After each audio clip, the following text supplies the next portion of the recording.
মোমো, তোমার ভূমিকম্পের সময় কি অবস্থা হয়েছিল?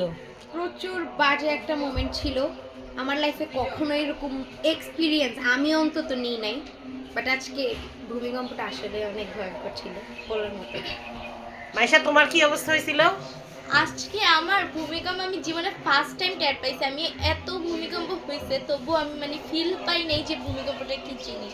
বাট আজকে আমি রিয়েলাইজ করছি, মানে আমি দাঁড়ায় থাকা অবস্থায় মনে হয় নিচটা মানে ধরনার মতো লড়তেছিল, আর মানে আমার আশেপাশে সব কিছু লড়তেছিল। তারপর আমি তাড়াতাড়ি করে বের হয়ে গেছি।